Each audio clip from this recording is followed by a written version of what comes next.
Hello everyone and welcome back. It is week 7 Academy Rush.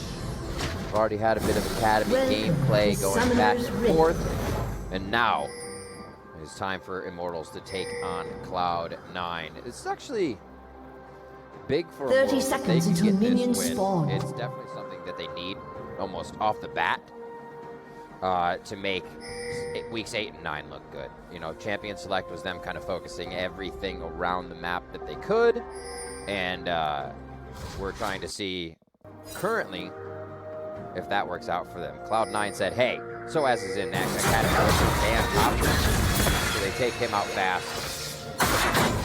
Now he's on to the Kennen. Last pick for Cloud9, they say, we get Kennen too, here's a Silas. Okay, that sounds great. I love that pickup. I love that mentality, that gameplay where you're kind of just taking your opponent's picks and using it against them. So Cloud9 versus Immortals here in week 7. And it is going to be C9 looking strong. Titan first with TSM at 9 and 4 currently. TSM also out the gates in their game. And it is going to be the Kazakhs in the jungle for Potluck. He's switching it up a little bit here and there, making sure that he can keep it versatile for the team and also bring a good bit of damage if he's not just on the Olaf. Bans from Cloud9 were that Olaf, were that Volley. Ornn and Mordekaiser, again, focused at the top lane, and Altex Ezreal. Immortals were looking, like I said, more around the map. A little jungle banning with Trundle, Callista Camille as they focus both sides of the map, and Wukong and Thresh as maybe a support and other side of the map. So banning a lot of flexes that brings us to these compositions now from the side of Cloud9. Soaz is going to just kind of try and farm it out in lane. Having all of these ultimates here for a Silas is huge. It really is. I mean, he can be brutal with the Kazakhs ultimate. He can be brutal with Ika's ultimate and just revealing where IMTA is all the time. So, seeing what they can do and how they can do it is going to be very, very interesting with this composition. Potluck onto his blue. He gets seen by the Hawk shot. Such an underrated ability. Probably actually isn't underrated. It's just we don't see it as much on the minimap, right? It comes out here and there. The team gains information, and a lot of times a big move is made off of that. Here we're seeing it reveal where Potluck is, so great information to know what his pathing is. He'll be stopping on Swamp and be towards that top side scuttle. They actually think he might even be closer. Pings towards that top. They don't want to go for Krugs right now on the side of Cloud9 because Fudge is pushed in. Soaz can quickly get around to that turret, around that turret, I should say. Do a bit of damage. Just missed. Palafox on the outside of the Justice Punch will lose out big on that trade, and Potluck is right there to help too. So Palafox and going even harder. Not going to be first blood, as wild cards are not that strong just yet, and you are taking on a Galio. But this is not good for Palafox. That trade, which would easily have won him the lane, he gets Justice Punch, Taunt, and he's going to have follow-up with that passive Womp. Oh, right behind the turret. Palafox could be able to get out of this one. Nice flash in from Potluck. He's going to be able to get a quick Q swipe, and now a Nori on the chase. I don't know if he's got the face breaker again to pull it in, and they're going to get out with just about the same amount of HP. And I think it feels bad for both of them, but I would just go with the bittersweet comment, right? You both lose your mid laner, but you both get the kill. Mid laners are like, come on, bro, what's going on? Palafox right there. Nori's going to try to come back in, activates that Q-speed, face breaker in, and now Aka's in a very bad spot. Blue card! Oh, you hate to see it.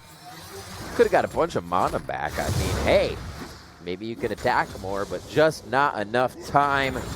He was dead to rights. Great follow-up. We don't see it enough. Flashes are down. Rinse and repeat. Both teams could have done the same thing. Junglers got out with the same amount of HP, but you have to remember, Set has that healing that nicely comes through. So he was definitely able to get back in with a bit more confidence, a bit more strength, and find a kill for themselves. 2-1 now, as we've gotten quite a bit of fighting in the mid lane. Palafox level 5. Big taunt. Oh, they get the hit in with the battle dance. I don't know if they're going to be able to finalize this kill here.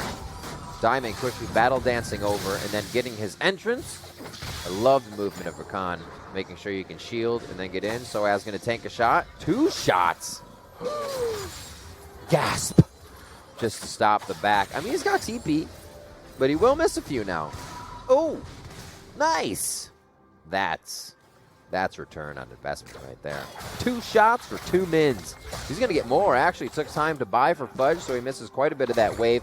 38 to 33. Some of those minions are cleaned up, and what Fudge has here is what Soaz should be able to clean up when he gets back to lane, which he may not have to teleport back as he lightning rushes his way.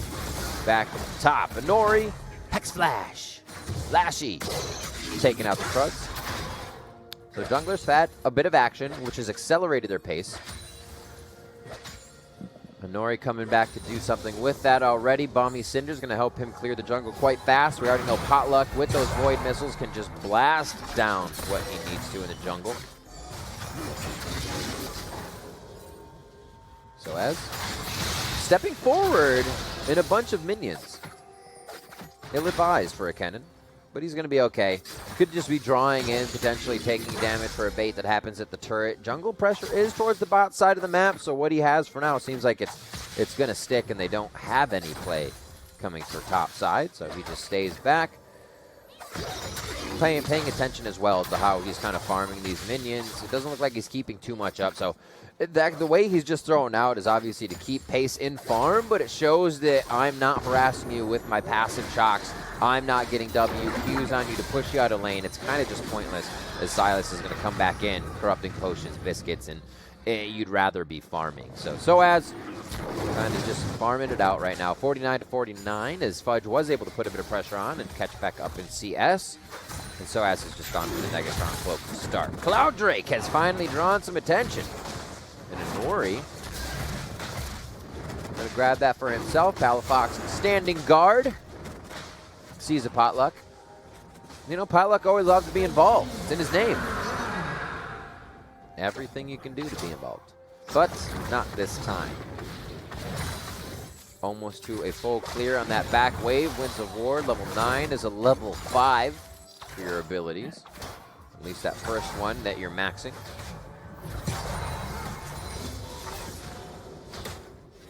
And support's just off level 6 here. We're seeing the Pantheon support again. Also, something I was just seeing in Champion Select as they were going through is this is scary for Immortals, right? Everybody on the side of Cloud9, save Tomo, wants to dive in. And he's got an Enchanted Cristed Arrow to follow the rest of the Bass Brothers into this squad. So it doesn't even matter in that case. But Altec, he will not have much time to curtain call. Like, I feel like as soon as he curtain calls, everybody is diving past semi-front line that Immortals doesn't have. So no front line, right? Soaz is going in. He's hoping to be backed up. Pantheon has a shield, but only mitigates a bit of damage. And you have Silas stealing the Kennen. So you're already able to get back to the pokey comp that's on the side of Immortals, right? The Janna used to be coming up in this sense to stop that. Something else like a Gragas to pop a Kennen out. But now, Fudge is going to be just abscond, abduct, sling himself into a fight and activate Slicing Maelstrom where the rest of the team, Galio comes in. This is, I actually would be surprised if we got to see that full fight. If Immortals even groups for that. I think what's going to happen is we'll see a bunch of skirmishes happen around the map. Rifts gets taken, a side of the map gets taken, and it just becomes so separated for Immortals. They don't find that best of 5. They don't find that 5v5, rather, that they would like. And that 5v5 is going to be tough. They're already falling behind a little bit. Actually ahead in gold here due to what's happening in CS. But I just feel like if they don't kill Fudge, they don't kill Tomo, they don't knock down what this Cloud9 team could be, it's going to be very, very tough. 10 on the clock. Great. 2.5 minutes, so just a lot of pressure towards this mid side. Plate grabbed on the bottom side, just about evens up the gold. Pantheon comes back down as Gate gets the ultimate in, and this is big. This is what Immortals needed right away to act before Cloud9 could. As C9 acts late, it's gonna be all way too late. And that's 2 going down for Cloud9. Beautifully done by Immortals. They were able to find the skirmish first. I put it in favor of C9, Eaton Crow now, and Immortals attack fast. There is no doubt that this team has a lot of front-end power and a bit of follow-up. You have Jin autoing, you have wild cards continuously coming out. Kennen is kind of that front-end burst where everybody can act, but a lot of the chaos and disruption that Immortals can create with Potluck running around and offering claws seems to have taken C9 for a loop there. I think C9 was also banking on Immortals just letting the early game go slow, farming it up. They didn't hit ours at 6.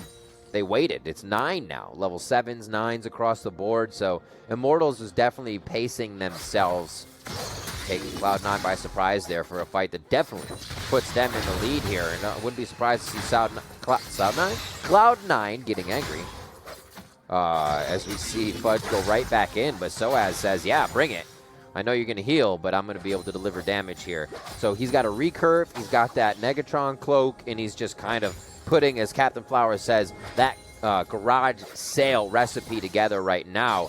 Playing safe. Oh, he gets locked up in the lightning rush. That leaves Kennen out to dry. Flash is down for Soaz, and the mistake has been made. The last few autos, the Escape King cannot slip his way out of this one. An unfortunate ending for Soaz there. And the abscond and abduct from Fudge was perfect. Kennen needs his E in lane. He was standing still to bait that E out of Fudge. The better E wins. E difference. Oh my word. That's unfortunate. And a long walk back to lane. So he is missing. Look how many minions he missed there. Good thing the minions just pushed out past the turret. It will be able to stop quite a bit of this, but I think that's going to crash a little bit before he gets back to lane. We will have to watch that on the mini-map as bot lane's getting the hit from the Rift Herald. They're going to be in and out. They say, a few plates for us, please. Watch the gold pop up, and that is going to be for Potluck and Ultek, so that range quite big there. I don't think that Gate actually got that pop-up. Palafox now wondering. I was going to say, you're going to walk into a jungle where you just saw the enemy disappear into, but he seems confident the team can collapse. That's what they're looking for. Still in vision as they sweep for power over Ocean Drake. Imagine Cloud9 getting Ocean Drake on this squad and just keep fighting. And it looks like it is conceded right now. There's no way for Immortals to get it. Potluck is pushed off right away, so they know where the smite is. The arrow from downtown! Just missing as Palafox goes in for that Justice Punch. Adaptive Shield knocking away that magic damage from Eka. And Soaz, he's having a field day. I actually think this Kennen is going to be a very big factor. We usually see Soaz on the tanks, being that guy that will be old reliable, starting strong. Soaz gets first tank here. Wit's End is charged up for him, so the magic damage from Silas won't hurt as much. Soaz just out of range on tank in the turret, and the team follows up with some big damage. 4-3. And it doesn't just have to be the Maokai. It doesn't just have to be the Ornn, the Mordekaiser for Soaz. Bot lane of Immortals getting out of a nice dive from Cloud9 mid lane here with the Rakan. But it's not over yet. They're channeling in, and Ori gets the Hex Flash. This is going to be a face breaker after Showstopper right under the turret. And bam comes the damage from Palafox as he soars in on the Galio. Diamond looks good on the way out. Even just out of range, too. But making sure that didn't charge up just enough to kill him. And what a fight so far from both teams. Got to give credit where credit is due on both sides. Top side getting hit over and over again. So Immortals says, let's try a bit here, there. Cloud9 says bot side. And they are just attacking on each front. First turret goes down in favor of Cloud9. 3.5 minutes until we get a mountain. Mountain has changed our rift.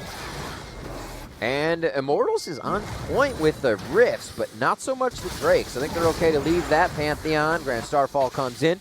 Oh, the W and the auto attack's going to lock him up. Another Q coming up as well with the Thundering Shuriken, and the damage will follow through. They want to give this one to Soaz as he locks that one down. Gotta love watching the Kennen take down the big ones. You always got to fight somebody your size, but when somebody else is there, yes, they make shurikens this big. And Soaz comes up with a nice kill for himself. The Wits and build. Awesome.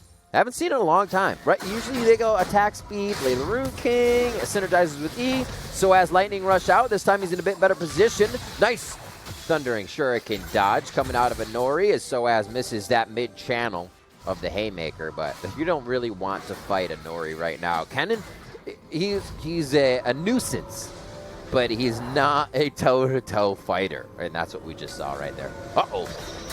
Okay, Chain Lash just to the minions.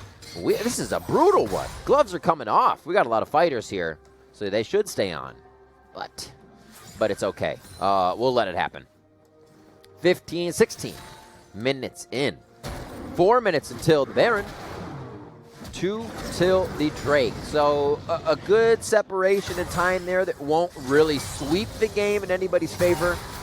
Going for the Drake or going for the Baron. But we will see if they wait. You know, maybe they can wait to set that play up and have both be alive. If you kind of just tempt each other and then just walk away after Vision Wars. Tomo Diamond towards that top side of the map. And it looks like he walks over a captive audience from Altec. So they know he's there. Still goes back to the same position. Why not? Do it twice. Would they ever expect it? Silas? Fudge is backing bot side. He doesn't have TP. So it looks like they're going to give out that bot side turret. I wonder if he goes to a different position or for too clean bot here.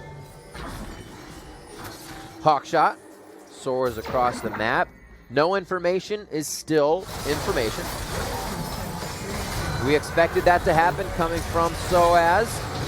Curtain call comes down. Tomo in a bad spot. He's going to go down with the last shot. 4, says Altec as he makes that one look very nice. Oh, what Soaz over the wall. A little too greedy on that one, and a mad B from Diamond. I might have gone with the thumbs up on that one. But all Kennen players will know the feeling of that. It's a moment of hesitation. You're like, maybe? No? Well, now he doesn't expect it. I'm going in. And you miss on the Kennen ult. Here, wow. Look at him just stand around. They're waiting for him to come on his Zanyas. All of them easily able to tank that turret if they were to grab first aggro, but it's Palafox to deliver the damage that does grab the initial aggro. He gets a quick punch onto the turret, and this game just gets more and more brutal. And Immortals putting up a great fight against Cloud9 right now.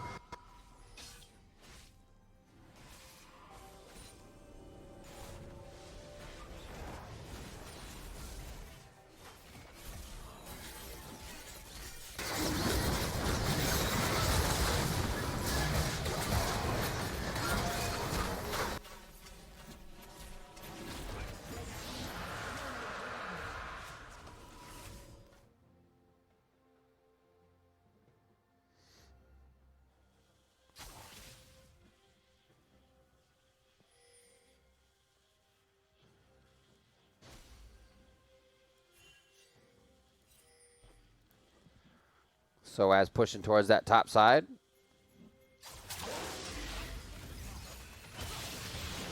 Fudge. Oh boy. It looks like Soaz did not want this fight. And he will go down.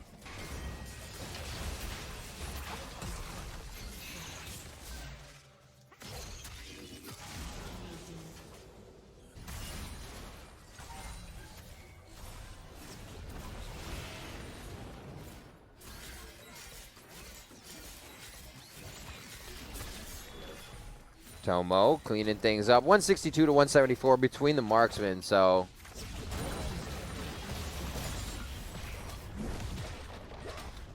he'll be fine. 20 minutes coming up on the clock. It looks like it's started to sway a bit in turrets here for Immortals as the map started to open up. The Rift Herald's really paying off for them. Now we see the Kennen going for that Blade of the Ruin King. Should be able to get himself into a few more fights for longer. I mean, I've always been a fan of the Zanya Kennens, the flash and gauges, but this is just the way now. This is the way. I mean, you can still do that, but it doesn't seem like you offer as much in a fight. It's a one-and-done situation. We see a lot of teams going away from that. Even now in the meta, it's way more scaling, and people are very okay with that. Ezreal's tier first, waiting for scaling. Cole on the other side, waiting for scaling in the bot lane. And we just see across the map, everybody waiting a bit more and being okay with farming a few plates, getting to a better fight position. Junglers really have the say on what happens if there are those early kills, if where that early pressure can come from, and it's a pretty neat change so far that has happened over time. Oh, Soaz. That attack speed helping him. Lightning Rush to get out. Ghost behind him, and they are going to go full on. Slicing Maelstrom comes out from Soaz as the attack damage comes in on a diamond. He's going to go down real quick. As that's a slice and dice from Potluck. He dives into Palafox. The big guy's going to go down, and that was it. The skirmish that Cloud9 tried to find that's much stronger is a 5v5 where they're jumping in, not where Palafox is using the taunt. It's when he's coming in to assist. That's where Cloud9 wants to be. Immortals identifies the weakness in that fight. Great job by Soaz to pull out a bait. The pressure and positioning of Immortals sweeps the rug out from under of Cloud9.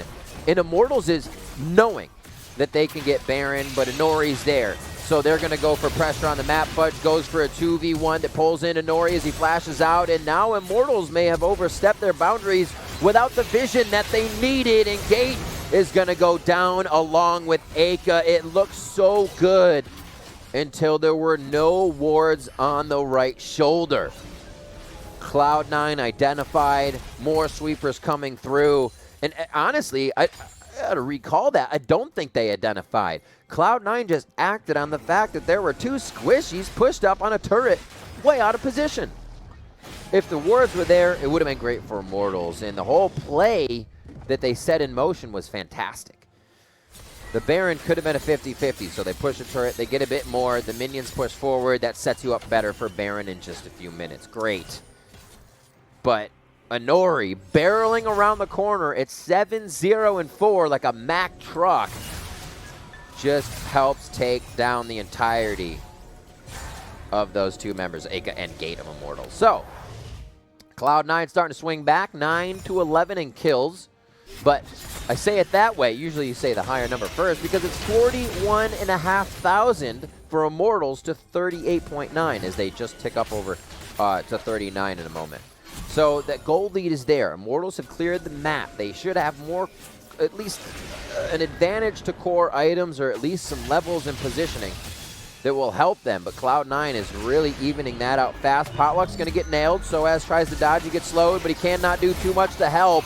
And that is the insurance you bring with Ashe to the table. Aka now working towards the top side of the map. His destiny is up, so he can start to move. They're going to pull Palafox back, hoping that he can get a heroic entrance into the fight if it does happen. And Aka has the Lich Bait. He's going to be able to get pretty good damage down onto the inhibitor turret. And look at Immortals use this global composition. They skirt the fights that they can. Oh, ill-advised Destiny. Gets the taunt out, and maybe that allows him to run. He's going to have a bit of movement speed there, and gold cards and being able to stop him out. Doesn't get to the fight for Drake, which isn't huge. You know, his actions save him, but also don't help in getting to the team. Do they have pressure on Baron now? Is the question. No forward wards for Immortals. This is what caught them out before. They have to be sure they're placing a bit more. They feel like the pressure. Cloud9 feels like the pressure is very big as the teleport comes in from Fudge just to match a bit of the mid lane. Interesting. Immortals are just being able to flex right now without doing anything. I'm pretty sure they saw that teleport mid, so now they know they can have Aka push even harder on the bot side. They're just going to have to stall for his Destiny to come back up. Stall for Destiny? Oh. If Potluck gets caught twice in a row that's a problem. Right? Once you're like, okay, they were going for Drake, they got us, that Mountain Drake's not so bad. Next is Soul. But that's a great dodge by him. He really needed that. And Baron Force. It was not the pause that they wanted. a few forward wards here for Cloud9, but it looks like they're just setting up to say, let's see what the movement of Immortals is here. We don't necessarily need to take Baron ourselves. Our map is a bit in shambles with how many turrets we're missing, and 5 to 3, that's in favor of Immortals.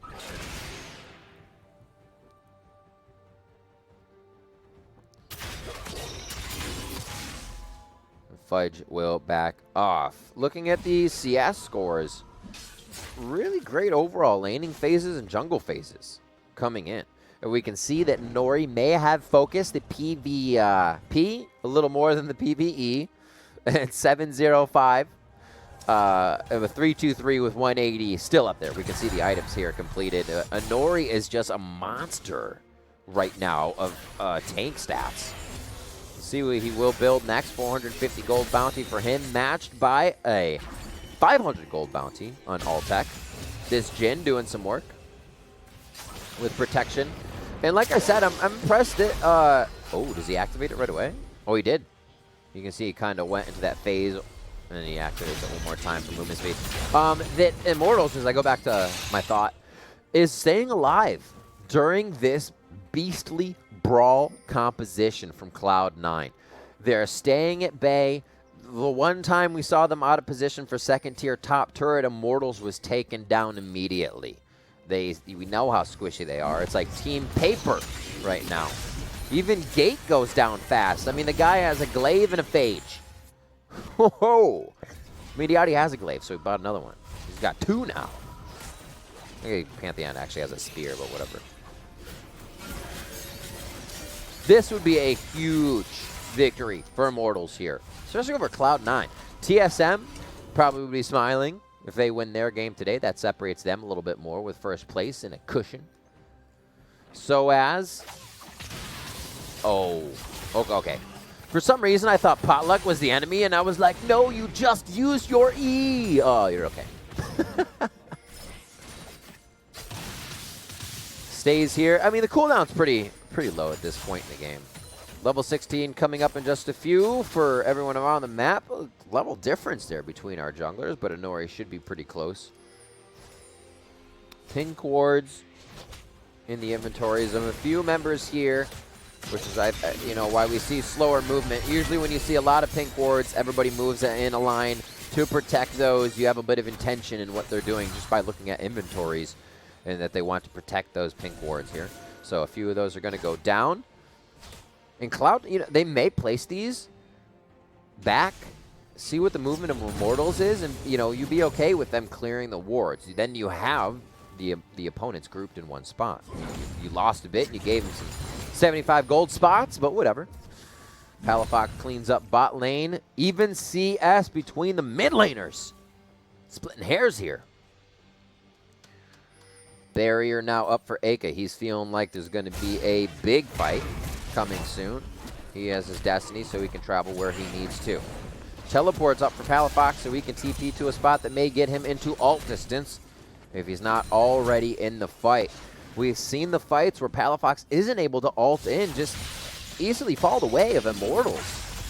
They can disengage easily with the Kennen, and Soaz is the one baiting himself, the escape king, so no problem there. We only saw him get caught out twice, and that was when they put 2 on him in the top lane, and he actually got caught out during baiting himself. It's not something you want to do. Potluck should be safe with some spikes and a dash out there. God, that's such a beastly skin. Infernal Galio, like the Justice Punch just sounds hellacious, right? It's like, whoa, a bunch of flame coming in behind him. You can just hear that kind of roar of the fire. Oh, he almost hurt him. Gets a bit of damage through there with obviously the AD, but the adaptive still hitting. Oh no! Potluck gets hit in the fog of war, but the wards weren't there. The follow-up could not be tagged on.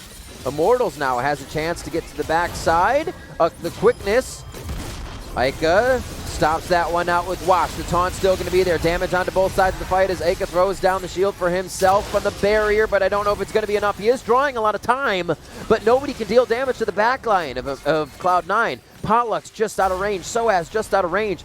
Slicing Maelstrom, I believe, is still up here for Soaz, but he doesn't want to use it on one member just yet. If he can get the rest of the team, it'd be huge. What a haymaker coming in from Minori that sorts out Gate and Potluck. Oh, that would be such a nice slicing Maelstrom. It's almost like they're baiting him in. Can't take that one, though. A Frozen Mallet as well coming in for Soaz, and Cloud9 separating Immortals so well on that fight. Fudge just on the edge here, ready to get in. And Potluck is going to get almost wiped out. Flash over the wall. Diamond follows as well. And Fudge is Kennen for that fight. Slicing Maelstrom.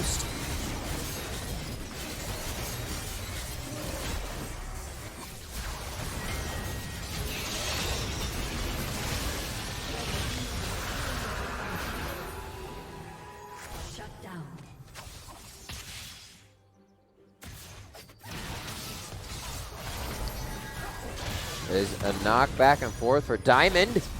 Winds of War on the Soaz. He's pretty tanky with this build. I am liking it, but he's definitely not delivering the damage that is an impact into the fight unless he can keep going. Get that wit's end up, and there it is. Stack it, attack it, shock it, and rock it. Nope, nope. Come on, you gotta time it with me. Work with me, man. Work with me. 31 on the clock. Elder, Baron, and that's usually all they roll. Used it right that time. Whoops.